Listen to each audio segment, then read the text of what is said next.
भेड़िया को सबक देने वाली बकरी की कहानी। एक जंगल में एक भेड़िया रहता था। वह बहुत चालाक था। कोई भी छोटा सा जानवर देखने पर भी वह उसे ना छोड़ता। किसी के भी होशियारी दिखाकर बचने की कोशिश करने वाले चाल को मात देकर उसे अपना भोजन बना लेता।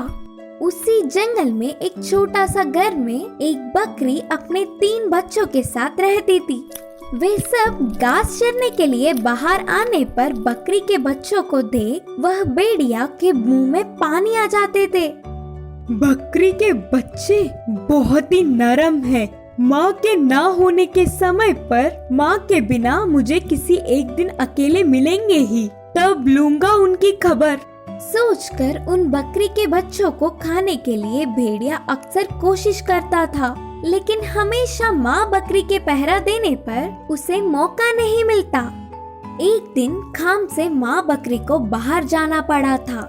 जाते जाते, बच्चों ध्यान से सुनो, मेरे अलावा कोई भी आए तो दरवाजा मत खोलना, बोलकर सावधानियां बरतती गई। ये सब भेड़िया चुपकर देख रहा था।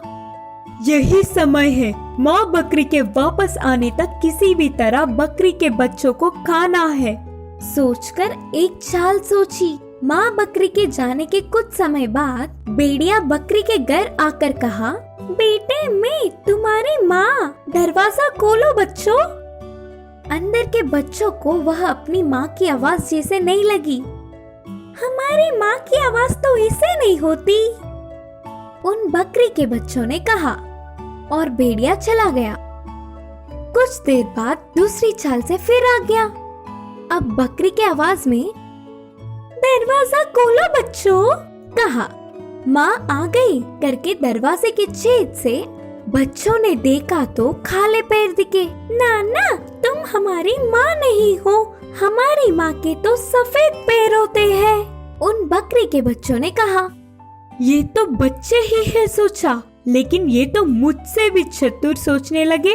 रुको अभी इनकी खबर लूंगा, सोचकर भेड़िया तेजी से जाकर पैरों को सफेद रंग लगाया और फिर से आया। चल चल के पैर जकड़ गए। दरवाजा खोलो बच्चों करके कहने पर आवाज पैर अपने माँ के जैसे ही होने से बकरी के बच्चों ने दरवाजा खोला। तुरंत भेड़िया सामने रहने वाले 2 बच्चों को निगल गया और उधर से चला गया। कुछ देर बाद माँ के वापस आने पर एक बच्चा ही रोता हुआ दिखा। पूरी बात जानकर माँ बकरी गुस्से में भेड़िए के गुफा के पास गई। भूख बुझाकर अच्छे से नींद में रहने वाले भेड़िया के पेट काट कर अपने बच्चों को धीरे से बाहर खींच लिया और कुछ पत्थरों को भेड़िए के पेट में डालकर फिर से टाके लगा दी। बच्चों को लेकर पास के पेड़ के पीछे चली गई। फिर कुछ देर बाद नींद से उठने वाला भेड़िया कुछ नहीं जानता था और प्यास बुझाने के लिए नदी के पास जाकर पानी पीने के लिए झुकते ही पत्थरों के वजन से नदी में गिर के डूब गया। भेड़िए के पीछा छूटने से बकरी और उसके बच्चे बहुत ही खुश हुए। तब से वे सब जंगल में चैन से रहने लगे।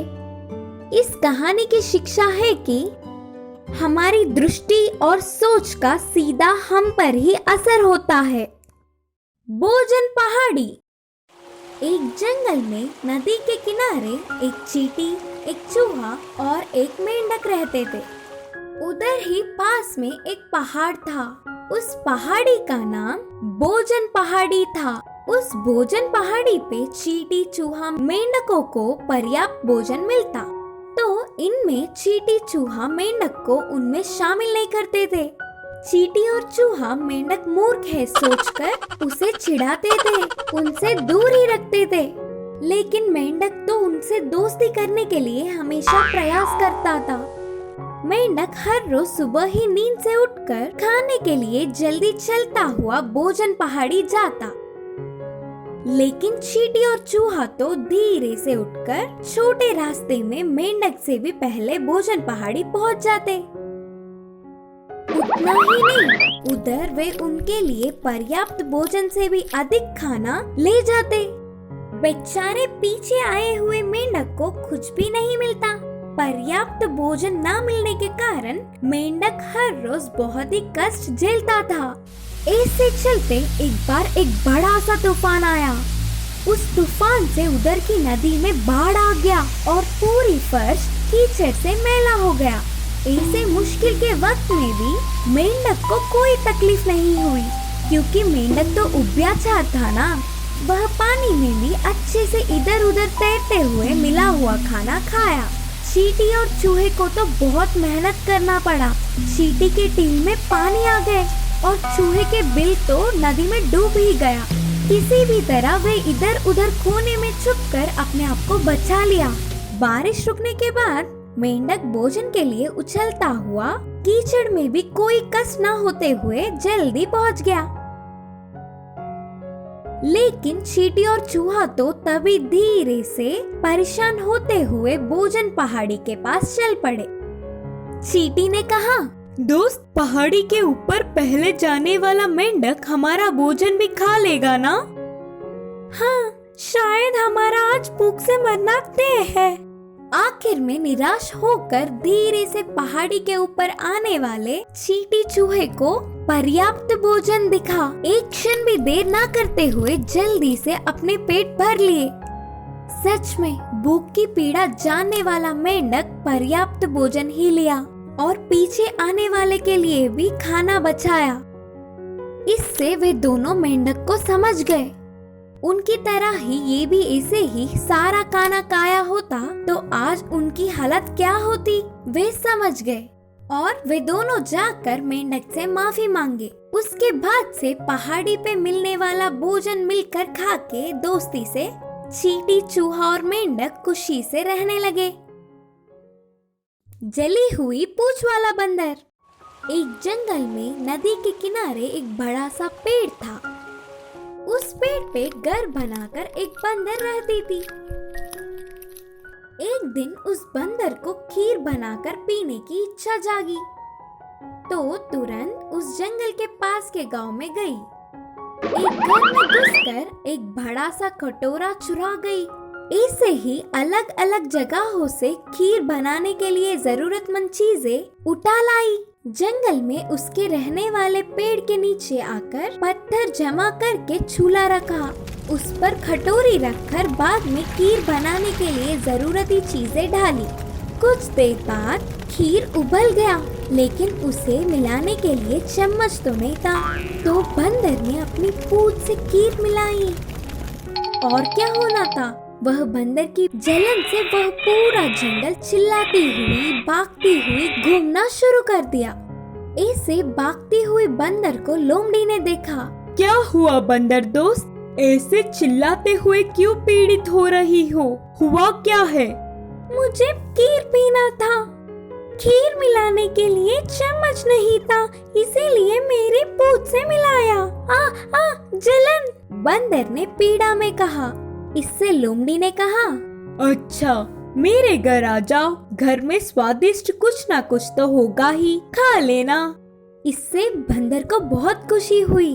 उस खुशी में पूंछ की जलन तक को भूल गई और वे दोनों मिलकर लोमड़ी के घर गए। तब लोमड़ी ने अपनी पत्नी को बुलाकर कहा, मेरी दोस्त भूखी है, तो गरम गरम बनाया हो तो परोसो। मैंने अभी खाना नहीं बनाया, तुम जाकर उस पहाड़ी के पेड़ से ड्रन तोड़कर ले आओ, तुम्हारी इच्छा से खाना बनाकर परोसूंगी। लोमड़ी की पत्नी ने बंदर से कहा।